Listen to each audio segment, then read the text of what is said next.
하나님 말씀 빌립보서 2장 12절부터 해서 18절까지 말씀 봅니다. 그러므로 나의 사랑하는 자들아, 너희가 나 있을 때뿐 아니라 더욱 지금 나 없을 때에도 항상 복종하여 두렵고 떨림으로 너희 구원을 이루라.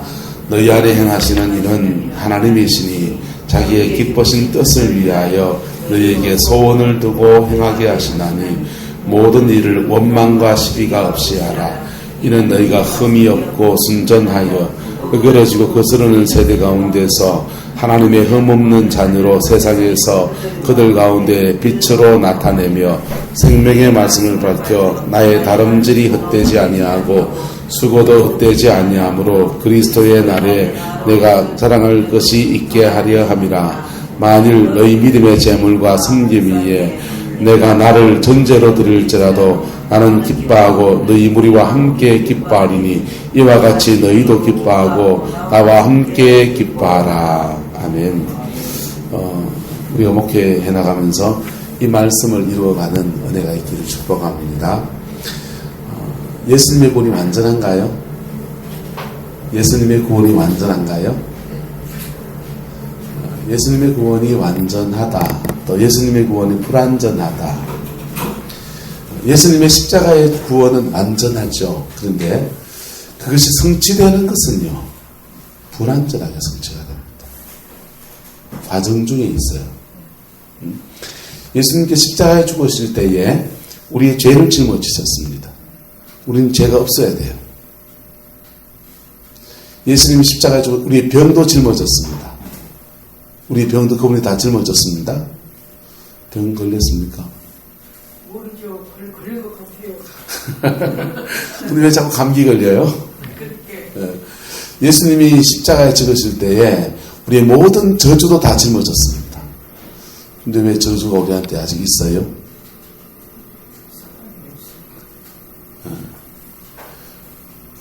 예수님이 벌거벗김 나갔을 때 우리의 모든 수치도 다 그분에게 넘어갔습니다.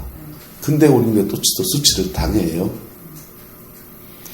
주님이 십자가에서 짊어지실 때에 목마르다 하실 때에 그분은 우주적인 목마름을 목마르시고 우리 영혼은 성령의 생수로 칼칼칼칼 넘쳐야 돼요.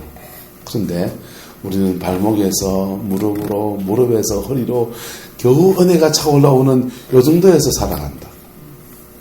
자, 주님께서 하신 것은 분명히 완전한데 그것이 우리 속에 이루어지는 과정 안에서 불완전하게 성취가 되는. 언제 완전해지냐? 주님이 오실 때 완전해지죠. 그래서 오늘 정말로 오늘 다뤄줍니다. 근데 주님이 오실 때 완전해지고 그 다음에 우리가 임종을 맞이할 때 완전해집니다. 이 틈바구니에 이단들이 파고듭니다. 문선명의 이단 통일교는 예수님의 초림의 예수가 한 일은 인간의 영혼을 구원하는 거고 인간을 완전히 구원하는 게 아니다. 완전히 구원을 받으려면 뭐 해야 된다고요? 피를 갈라야 된다. 피가름. 문선명의 피가름은 원래는 황국주라는 사람의 신비체험에 시작이 됩니다. 황국주가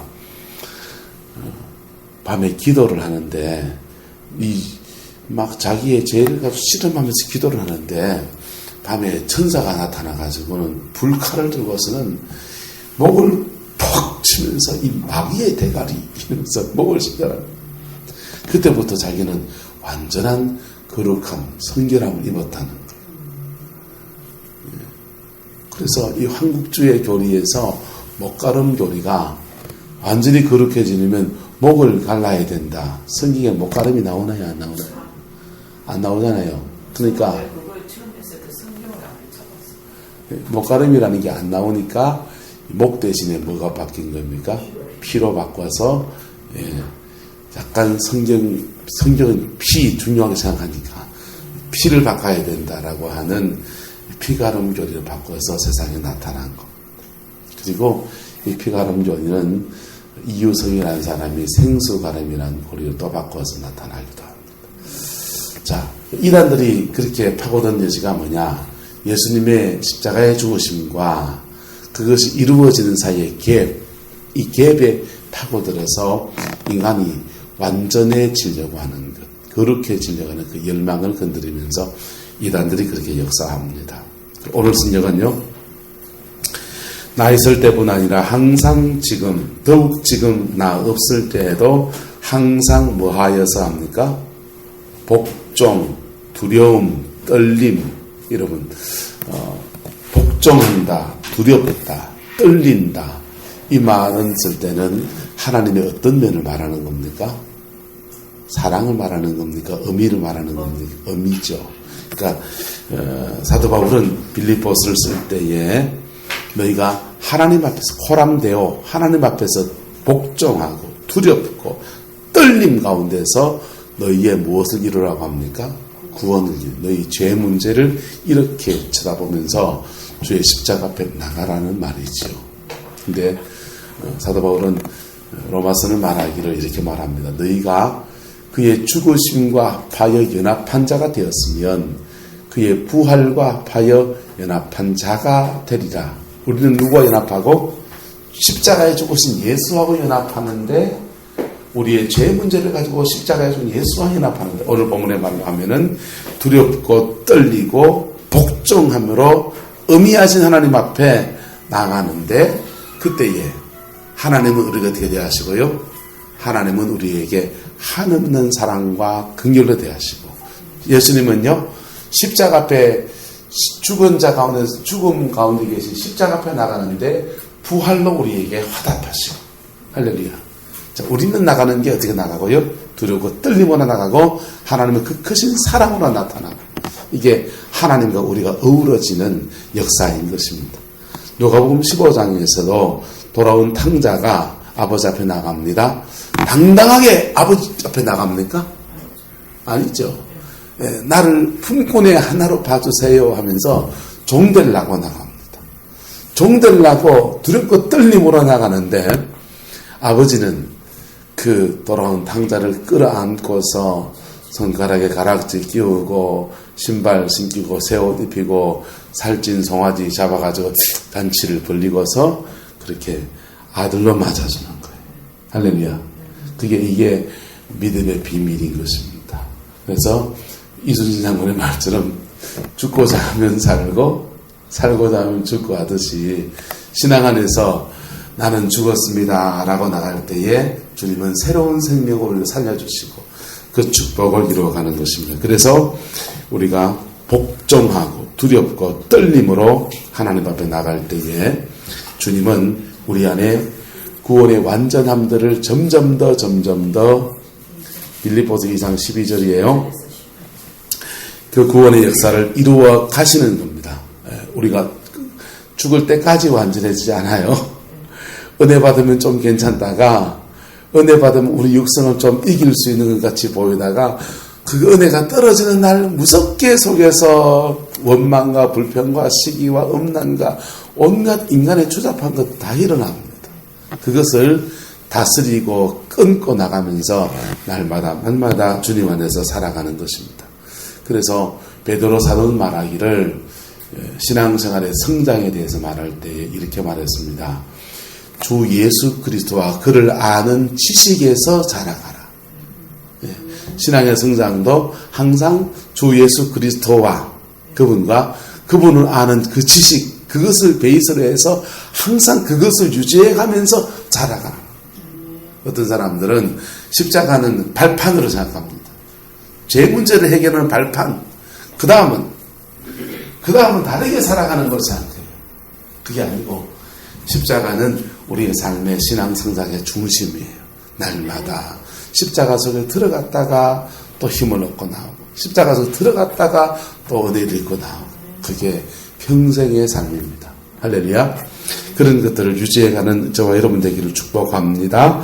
자, 그 다음 13절에 의미하신 하나님만 있는 게 아니라 13절에 나온 하나님은요, 너희 안에 행하시는 이는 누구시니?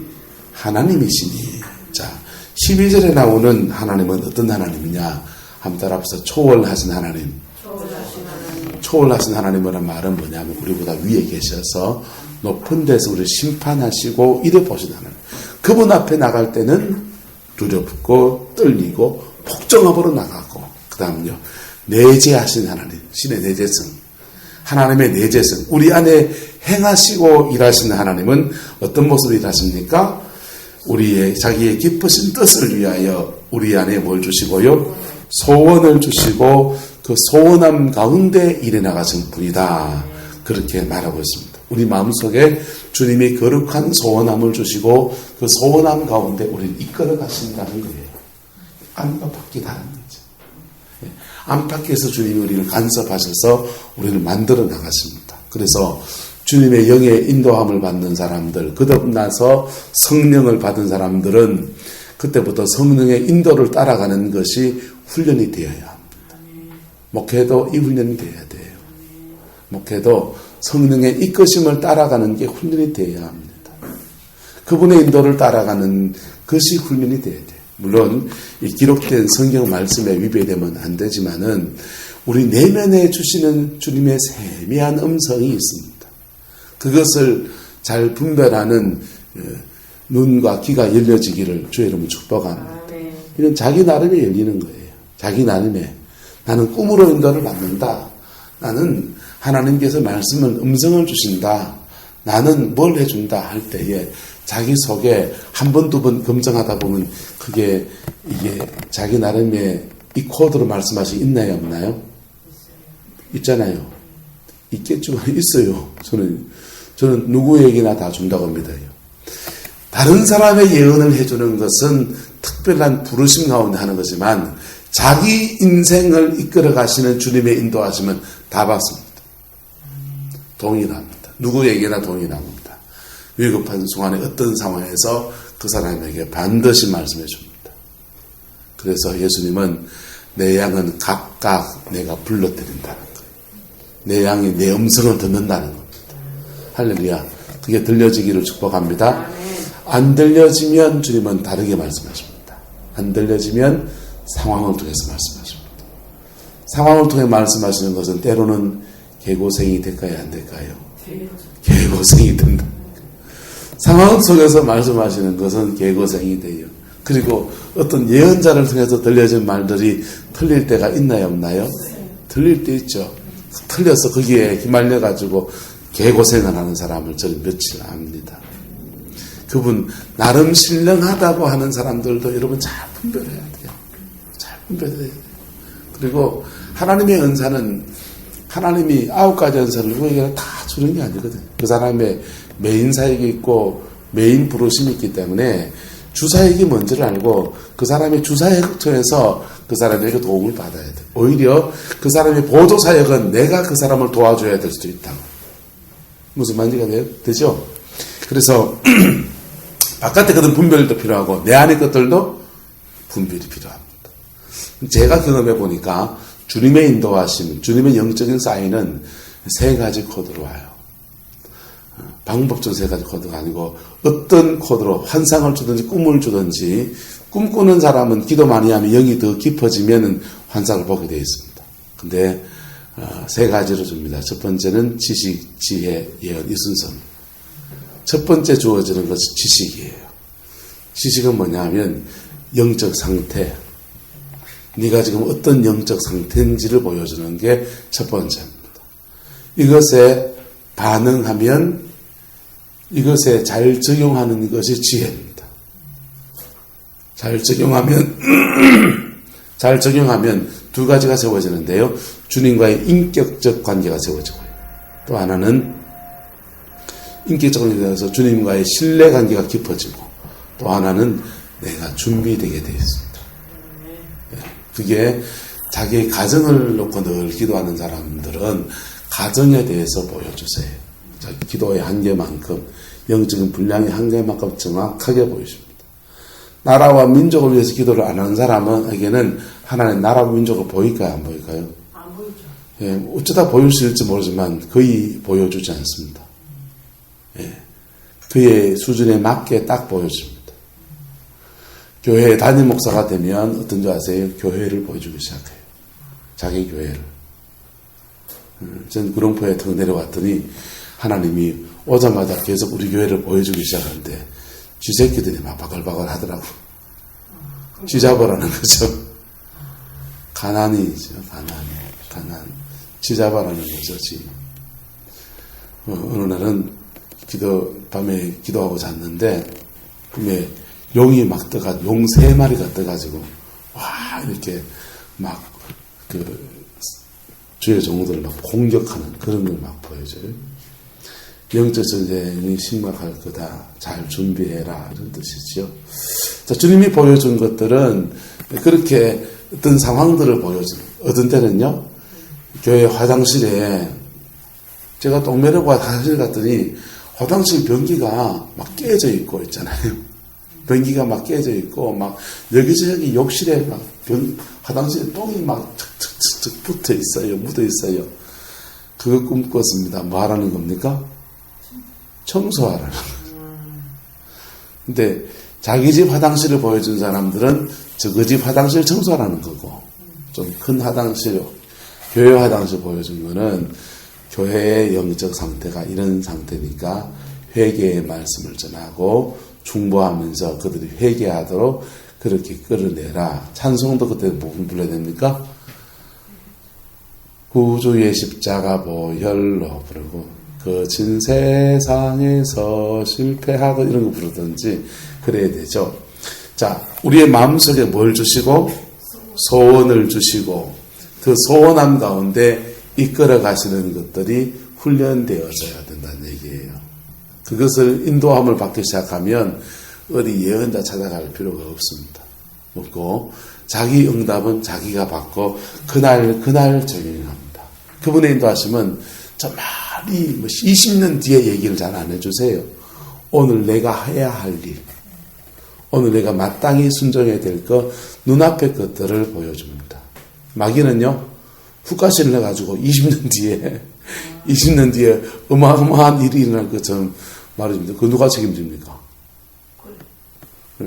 그러니까 주님의 인도하시면 스텝 바이 스텝, 발걸음마다, 내닿는 발걸음마다 발레 성경의 말씀은 뭐라고 했습니까? 시편에 주의 말씀은 내 발의 등이요. 손에 등점만 되면요, 좀 멀리 보잖아요. 발에 등이 있어요. 발을 지대가 보여요. 그렇게 한 걸음 한 걸음 이끌어 갔습니다. 그 나머지는 뭘 요구하십니까? 믿음을 요구하십니다. 그 나머지는 믿음을 요구하십니다. 내 인생에 큰 사명 한 개 멀리 턱 던져놓고서는 한 걸음 한 걸음 가는 여정에서는 주님이 믿음을 요구하시고 고비고비마다 주님과 인격적 관계 속에서 풀어가게 하십니다. 이게 내재하시는 주님이 우리의 삶을 이끌어 가시는 방법입니다. 그렇게 이끌어 가시면 따라가면 우리는 어떻게 되냐? 15절의 말씀. 이는 너희가 흠이 없고 순전하고 어그러지고 흠이 없고 순전하여 어그러지고 거스르는 세대 가운데서 하나님의 자녀로 세상에서 그들 가운데 뭐가 되고요? 빛이 되고 이렇게 말하고 있습니다. 주님의 인도함을 따라가면 집 샀더라. 주님의 인도함을 따라가면 교회가 성장했더라. 뭐 그럴 수도 있겠죠. 그런데 그건 부차적인 거고 정말 중요한 것은 주님의 인도함을 따라 살았더니 그는 세상에 빛이 되었더라. 주님의 인도함을 따라 살았더니 그는 세상의 소금이 되었더라. 할렐루야. 7절에 그렇게 85절에 그렇게 말하는 것입니다. 흠이 없고 순전하여 그의 존재가 흠이 없고 순전하고 그래서 어그러지고 거스르는 세대 가운데서 하나님의 흠없는 자녀들로 세상 가운데서 그들로 빛으로 나타나며 할렐루야. 세상 속에 그는 삶으로 인생으로 빛이 되더라는 것입니다. 저는 세상을 살아가면서 신앙 안에서건 신앙 바깥에서건 두 가지 사람을 존경합니다. 첫 번째, 자기 삶을 충실하게 산 사람. 저는 목회하다가 지치고 힘들 때 요즘은 제가 고향이 이제 울진 바닷가니까 바닷가에 사니까 바다를 많이 나가요. 그런데 부산에서 목회하고 서울에서 목회할 때는 바다가 없으니까 부산은 바다가 있긴 하지만 좀 나가야 되니까 어딜 가냐 하면 시장통을 나가요. 시장에 나가봅니다. 난전에 전고지에 따듬고 계신 할머니들요. 그거 그냥 그거 한 자판에 다 팔아봐야 2만원 3만원 밖에 안 돼요. 근데 그거 따듬으면서 그 소일 삼아서 뭐 하면서 하여튼 열심히 손주 용돈이라도 주려고 나와서 열심히 수고하고 사는 사람 보면은 그 사람들 보는 것 자체가 저는 힘이 되는 거예요. 이분도 이렇게 열심히 사는데 우리는 세상에서 빛을 밝히는 첫 번째 방법은 자기 삶을 성실하게 사는 겁니다. 자기가 자기다워지는 거예요. 그게요, 목사면요. 목사가 목사다워지면 성경 연구하고, 목사다워지면 하나님 말씀 읽고, 기도하고, 목사가 목사다워지면 찬양도 하고, 목사가 목사다워지면 자기가 맡은 일이 말씀을 전하는 거니까 말씀 준비하고, 자기가 맡은 일이 기도 사역하는 건 기도 사역하고, 자기 다워지면 돼요. 할렐루야. 그 자기 일에 성실한 사람, 가정주부면요, 가정주부로서의 성실한 삶을 사는 겁니다. 근데 우리 인간은 다 죄성이 있기 때문에 부족하니까 이것을 자기 삶을 성실하게 살지 못하는 그것을 가지고 기도하며 나가면서 실험하면서 그 속에서 하나님의 응답도 받고 도우심도 받아가면서 내 인생을 하나님 앞에 복되게 세워가는 것입니다. 그리고 그런 사람들이요, 지경이 넘어서서 다른 사람을 섬기는데 나서는 사람들. 괜히 남아이래 감나라 배나라 뛰댕긴 사람 말고 자기의 삶을 성실하게 살던 사람이 그 성실함 가운데서 또 다른 사람을 섬기기 시작할 때 진정한 세상에 빛되는 역사들이 나타나기 시작합니다. 목회를 하다 보면요, 개척 목회나 목회가 참 사실 쉽지 않거든요. 쉽지 않을 때 교회 안에 있는 인간들 보고 화상인 거예요. 아이고, 저 인간 저 골칫덩어리 저것도 오늘도 교회 왔네. 내치자니 그 시기 하고 품고 가자니 가슴 아프고. 그래서 주일날 교회 오면 답답.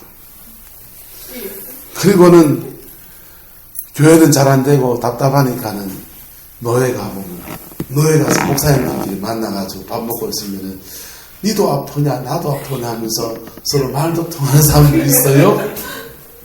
그래가지고는요, 거기 이제 목사님들 만나서 차 마시니까 너무 재밌습니다. 목사님을 차 마시는 죄는 아니잖아요, 그죠? 근데 그 목사님은 그럽니다. 다 무슨 회의를 하는데 노예 무슨 상임위원회 무슨 조그만 회의들이 많이 있거든요. 그런 위원회들이 그 할 때마다 의결 정족수를 맞춰야 돼요. 사람 쪽수가 모자라는데 원 목사 꼭 와가지고 한 달에 채워줘야 되는데, 예, 그 뭐 남는 시간에 그 가면 차도 마시고 밥도 한 그릇 먹고 그래가지고 그게 기웃기웃 하다 보면 어딨냐, 가방복지 되는 거예요. 정치꾼 됩니다. 그렇게 정치계, 노예 정치계에 발을 들인 사람들은 자기 삶을 성실하게 살지 않는데 바깥에다 발 들인 사람들이잖아요. 이런 사람들이 남의 교회에 문제 생긴 데 가가지고 괜히 정치적으로 말빨이 있다고 와가지고 설치면요, 교회 더 어지럽혀 나쁩니다. 교회 더 어지럽혀 나요. 교회 멀쩡한 교회 깨기도 하고요, 훌륭한 목사 쫓아내기도 하고요, 장로들 보듬고 다듬어 가야 될 사람들을 장로를 치리하기도 하고요. 별일이 다 일어나는 거예요. 자기 삶을 성실하게 살아야 돼요. 그리고 지경이 넘어서서 딴 사람을 도와야 돼요. 이게 신앙 안에서건 바깥에서건 세상의 논리도 마찬가지잖아요. 자기의 삶을 성실하게 모아하는 사람들이 국회의원 나가가지고 뭐 어쩌고저쩌고 설치고 다니는 그 정치꾼들이지, 그게 정말 정치인들이 아니잖아요. 이 원리, 가정과 삶 속에서 내 것을 하나님 앞에 세우고 빛이 되고 소금 돼서 그거 세우고, 그 다음에 지경이 넘어서서 다른 사람을 돕는 일들을 감당해 나가는 것, 그게 세상 속에서 빛으로 나타나는 것입니다. 할렐루야. 성경은 이것을 cultural mandate, 문화명령이라고 그래요. 창세기에 보면은 너희는 땅을 정복하라, 다스리라, 공중의 새와 땅에 움직이는 모든 것들을 다스리라. 이 다스리라는 명령, 이게 바로 정복하라는 것은 없던 영역들을 가서 정복하는 거죠. 정복하는 것은 자기가 그 안에서 잘 다스려야 하는 것이죠. 이게 문화명령입니다. 자기의 삶을 성실하게 충실하게 살아가는 것. 그 다음 16절요. 생명의 말씀을 뭐해서 밝혀. 이것도 빛이잖아요. 그죠? 생명의 말씀을 밝혀. 이것은 다른 명령입니다. 이것을 복음 명령이라고 합니다.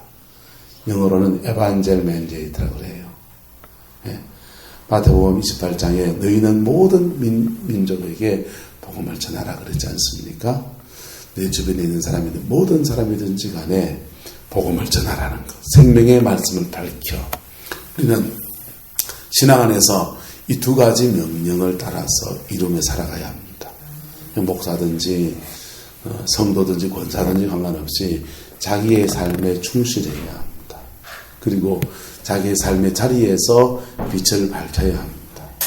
목회지가 쉽지 않습니다. 쉽지 않아도 연세 많은 저도 연세 많은 노인들만 우리 교회들 준비하거든요. 11조 생활하는 사람이 5가정밖에 안 돼요. 그 중에서 그냥 그 살림 꾸려가려고 하니까 한 해 한 해 결산이 기적이에요. 한 해 한 해 결산이. 하나님 어떻게 돈을 갖다 주시는지 어쨌든 마이너스 안 지고 살아가요. 지난주 11월 말에 결산했는데 결산하니까 4,910만 원이 같은 그런 것도 있었어요. 4,910만 원. 많은가요? 적은가요? 한 교회 살려면 많은 돈은 아니에요. 네, 많은 돈 아니에요. 그런데 우리 교회는 그게 엄청난 기적인 돈이에요.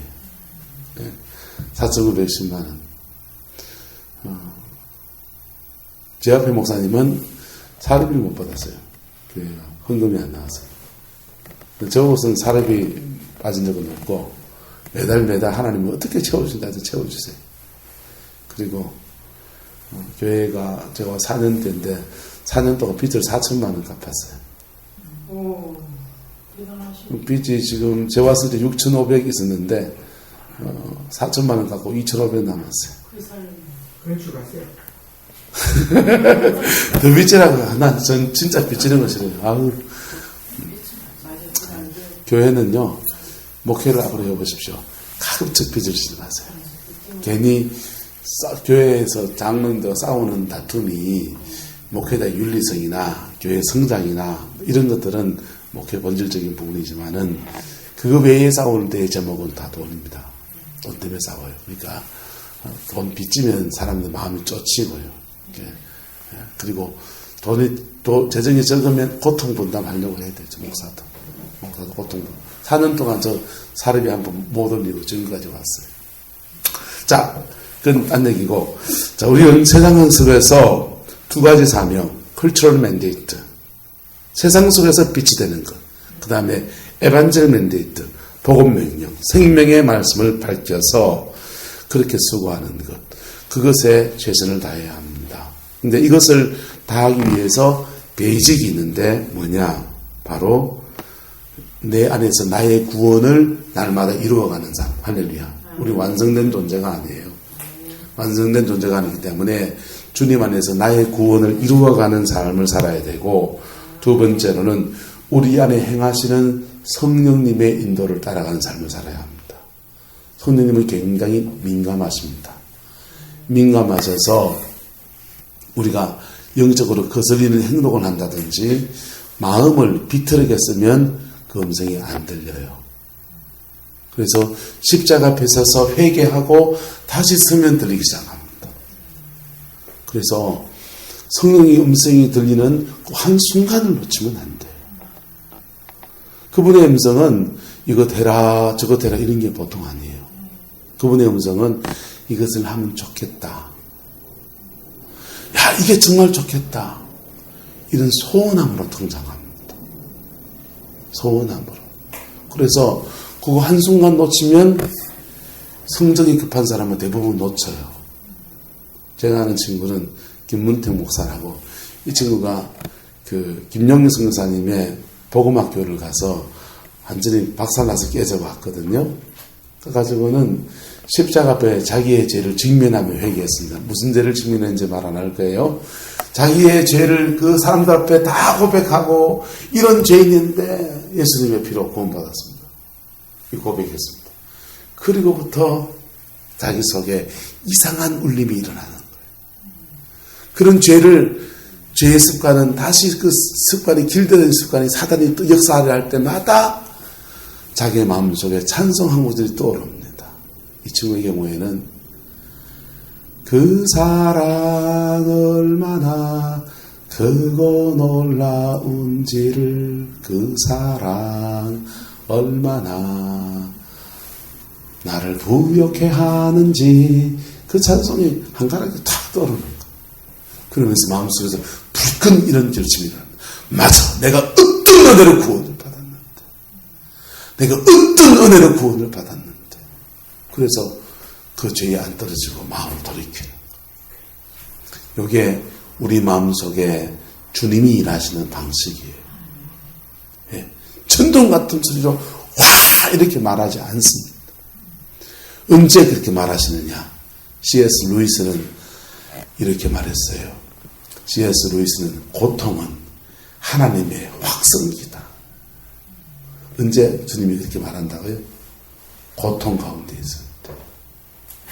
인간의 그것도 음성으로 들리는 게 아니고 인간의 그 고통 속에서 자기가 깨닫는 그 진리가 그때 마치 하나님의 음성이 확성기처럼 팍 들리듯이 그냥 그렇게 확 다가온다는 것이죠. 실감나게 다가온다 그 얘기인 거예요. 주님은 우리에게 그렇게 말하지 않으세요. 우리 인격 가운데서 차근차근 말씀하시고 그래서 그 작은 음성에 순종하는 훈련이 필요합니다. 저는 교인들한테 이 세 가지 가르칩니다. 지식, 지혜, 예언. 예언은 10%도 안 된다. 주님이 우리에게 말하는 것은 대부분 지식에 속한 것이다. 지식에 속한 것을 가지고 내가 판단하고 내가 분별하면서 내가 어떻게 적용할 것인가를 주님이 우리에게 깨우치십니다. 그거 잘 순종하면 우리 속에서 어둠이 사라지고 우리 속에서 빛이 드러나면서 내가 변화되고 내가 변화되니까 내가 발견된 내 가정에서 빛되는 것이다. 그리고 세상 속에서 생명의 말씀을 밝히는 그 두 가지 빛으로 우리에게 등장하게 됩니다. 성도들 여기서 한마디 더 이어서 말합니다. 자, 성경에서 보면 성소에 들어가면 성전에 가면 빛이 있는 곳이 있습니다. 빛이 있는 곳이. 성전에 들어가면 제일 처음에는 번제단이 있죠. 번제단에서 양을 잡아서 드려지는 것. 여기 십자가입니다. 근데요, 성소 뜰에 있는 번제단을 지나서 성소 안으로 들어가면 거기 빛이 있어요. 그 빛이 어디 있습니까? 촛대가 비칩니다. 예. 7개의 금촛대가 있는데 거기에 기름이 채워져 있고 불이 계속 붙어 있어요. 그게 빛된 삶입니다. 세상의 빛된 삶. 성도가 성전의 뜰에 드나드는 사람들의 수준에서는 세상의 빛 안 됩니다. 그냥 피 튀기는 어린 양의 피 속에 그냥 죄 씻음 받는 그런 신앙입니다. 그런데 이 신앙이 성소 안으로 들어오면 그때부터 빛되는 삶이 시작됩니다. 성소에는 빛되는 삶이 시작됩니다. 근데 빛이 될 뿐 아니라 성소 안에는 또 다른 것이 있습니다. 이쪽에 보면 떡상이 있어요. 떡상이 이쪽 편에 떡상이 있고요. 예, 오른쪽에 떡상이 있고요. 왼쪽에 촛대가 있어요. 여기 빛되는 삶이고요. 여기는 떡상이에요. 자기에게 주는 레마의 말씀을 받는 겁니다. 내 마음속에 띄워주시는 주님이 준 소원함, 그 음성이 레마입니다. 이걸 매일 먹는 거예요. 이 음성을 듣고 순종하며 빛 때문에 살아가려 할 때에 주님이 그를 끌어서 어디로 가시냐? 분향단을 이것입니다. 분향단 앞에 있습니다. 분향단에서 그건 기도해요. 기도의 향단이거든요. 이때 기도하면 주님이 들으십니다. 그래서 예수님은 이것을 또 다른 표현으로 말합니다. 요한복음 15장 15절에 내가 너희 안에 있고, 내가 너희 안에 있단 말은 뭐예요? 십자가를 네가 지나왔고 중생했고 그 다음에 레마의 말씀이 너희 안에 거하고 있으면, 레마의 말씀이 내 마음속에 소원함으로주는 레마의 말씀이 내 마음에 있으면 너는 분양단 무엇이든지 기도의 자리에 와서 구해라. 그리하면 줄 것이다. 은사를 주든지 돈을 주든지 사람을 붙이든 주면은 그것으로 이쪽 촛대, 세상에서 빛되고 소금 되는 삶을 사는 겁니다. 원리가 이해가 됩니까? 그게 성도의 삶입니다. 구약시대에는 성소에는 제사장만 들어왔지만 신약시대에는 제사장은 많이 다 제사장이잖아요. 누가 들어갑니까? 청지기가 들어갑니다. 신앙생활에 거룩한 청지기의 삶을 사는 사람들이 거기에 들어갑니다. 사도 바울은 빌립보 교회가 이렇게 세워지기를 원하는 겁니다. 그렇게 세워져가는 성도들 위해서 이렇게 말합니다. 나의 다름질도 그렇게 하면 너희를 통해서 내가 열심히 달려온 것도 헛되지 않고 내가 열심히 수고한 것도 헛되지 아니하여서 나는 너무 기쁘고 그리스도의 날에 나는 너희들 때문에 자랑할 것이 있다는 거예요. 여러분, 목회가 뭡니까? 성도 그렇게 세우는 거라고요. 성도를 그렇게 세우는 것인데 그렇게 세우기 위해서 먼저 내가 그렇게 서야 돼요. 신앙에서는 개처럼 앞으로 가리 이게 안 돼요. 내가 앞으로 가면서 앞으로 가십시오. 이렇게 말해야 됩니다. 광야에서 외치는 자 세례요한의 목소리가 힘이 된 이유가 뭡니까? 본인이 그래 살잖아요. 본인이 약대 트롯을 입고서 메뚜기와 석청을 먹으면서 하나님 앞에 정결한 삶을 살려고 몸부림을 치면서 외치잖아요. 그러니까 그 말이 힘이 있는 것이죠. 그와 같이 저와 여러분들에게도 이 은혜가 있기를 예수님의 이름으로 축복합니다. 그러면요 17절에 말합니다. 좀 더 극단적으로 말합니다. 내가 너희를 도와주고 싶은데 너희 믿음의 제물과 봉사 위에 내가 나를 관제 순교의 제물로 드릴지라도 나는 기뻐하고 너희 무리와 함께 기뻐하겠다. 이렇게 말하고 있어요. 사도 바울은 빌립보 교회를 이렇게 세우려고 몸부림을 쳤고요. 교회 설립부 때에서 지금 빌립보 쓸 때는 로마의 감옥에 있을 텐데 죽을 때까지 그 교회를 그렇게 섬겨왔습니다. 우리도 주님을 이렇게 섬겨가야 될 줄을 믿습니다. 신앙생활은 항상 말로 되는 게 아니고 존재로 되는 것. 내가 그래 돼야 남을 그렇게 이끌 수 있습니다. 이율배반적인 것은 시간 지나면 드러나요. 가식으로 하는 것은 시간 지나면 드러나요. 특별히 작은 교회를 목회하실 때는 더 그렇습니다. 내가 작은 교회를 목회를 해보니까 지금도 작은 교회지만 교인들 집에 숟가락 몽둥이 하나까지 다 압니다. 강아지 아픈 것까지 다 알아요. 교인들은 나 모를까요? 교인들은 나 알아요. 교인들도 알아요. 우리도 다른 영적 사역자들을 분별해 가서 저 사람이 좋은 점 내가 지하려 하듯이 교인들도 우리 분별합니다. 그 속에서 영적인 신뢰관계를 만들어 가야 돼요. 약함이 있잖아요. 약함을 감춰서 신뢰관계를 만드는 거는요. 그거는 떠내기들이 하는 일이고 단골 장사하는 사람은 그래 못해요. 골목 안에 슈퍼마켓에 맨날 가격표 후가시 넣어가지고 붙여놓으면 갑니까 안 갑니까? 안 가잖아요. 교회 목회도 마찬가지예요. 부흥사들이나 어쩌다 한번 그게 오는 사람들은 자기가 뭘 대단한 걸 해준 것처럼 후가시 확 넣지만은 그 교회에서 뼈묻을 각오로 목회하는 사람들은 그래 못해요. 연약함이 있는 대로 부족함이 있는 대로 최선을 다해서 주를 섬기고 그 섬김 속에서 주님의 영광을 바라보는 것입니다. 그 길을 걸어가는 저와 여러분 되기를 축복합니다. 그게 바른 목자의 길입니다. 얼마 전에 12월 달에 남양주에 어떤 성당에서 무슨 스님을 모셔놓고 강연을 했어요. 스님 모셔서 강연을 했는데 스님이 좀 유명한 사람인가 보죠. 사람들이 꽤 모여가지고 성당에서 강연회를 합니다. 그런데 뭐 스님이 인생에 대해서 강의를 했으니까 그냥 종교를 떠나서 그냥 인생과 삶에 대한 강의를 했으니까 그냥 뭐 할 수도 있는지 모르겠어요. 법복 입고 강의를 할 수 있으면 하신 거예요. 근데 거기에 강연에 참석한 분 중에 한 분이 목사님 사모님이 참석을 했어요. 목사님 사모님이 참석을 해가지고는 저희 뒤에 앉아서 강의를 다 들었습니다. 그리고 질문 시간을 봤는데 첫 번째 질문자로 손을 든 겁니다. 사모님이 질문을 하는 거예요. 질문의 내용은 좀 이렇습니다. 자기 남편은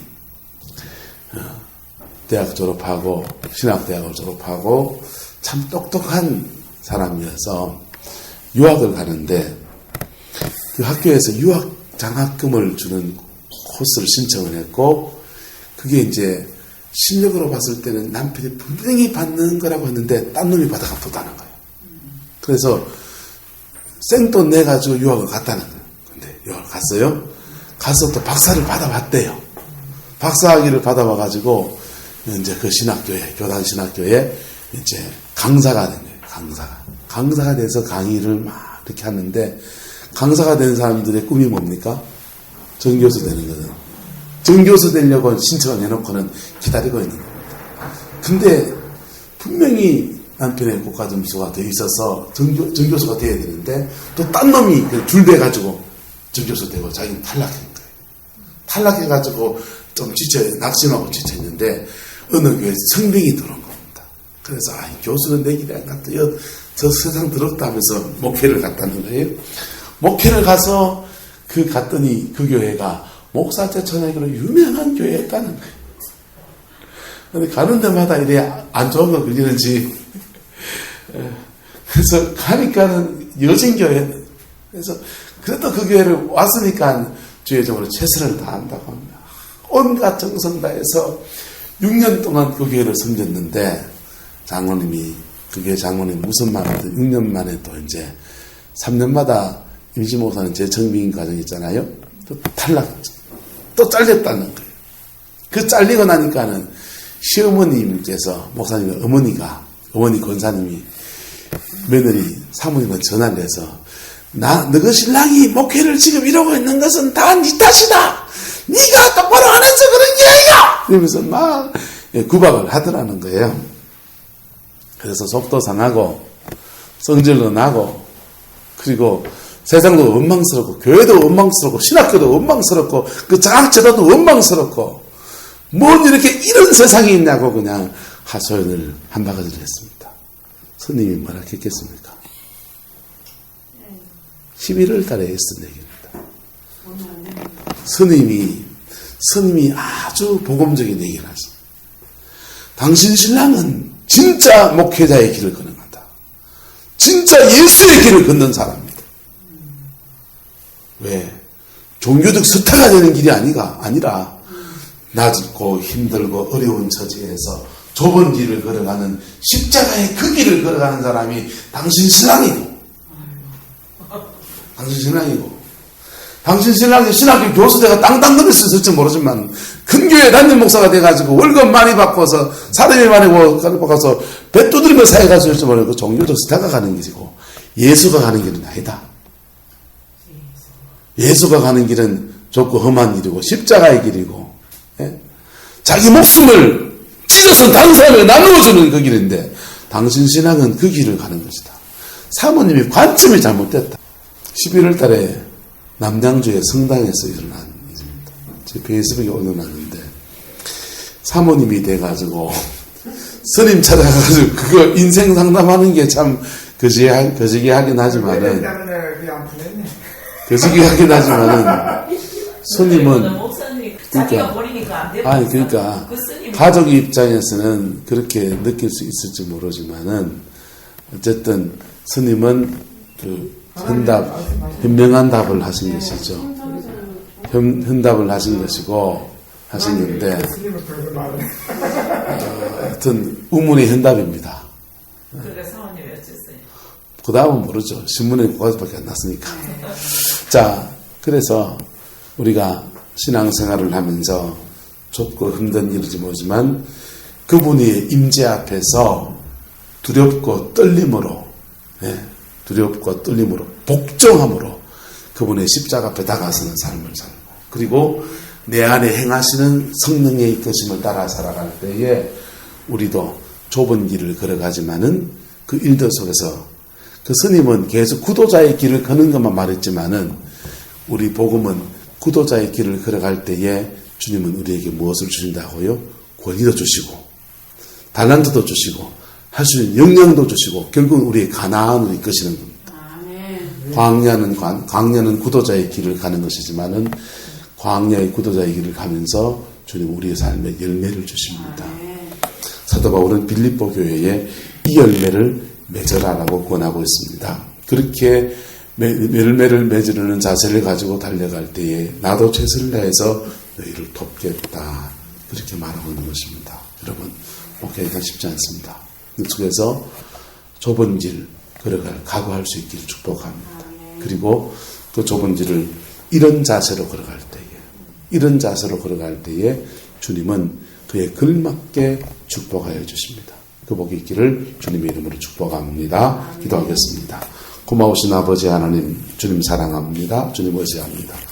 꼭 예선에 승리하는 저희가 될 수 있게 축복하여 주시고 주님 오실 때까지 우리의 삶에 믿음의 아름다운 덕을 세워가는 저희가 될 수 있게 축복하여 주시며 우리 영적 진보를 이루어가는 저희가 될 수 있게 역사하여 주옵소서. 주께서 함께해 주시기 원합니다. 예수님의 이름으로 축복하며 기도드리옵나이다. 아멘.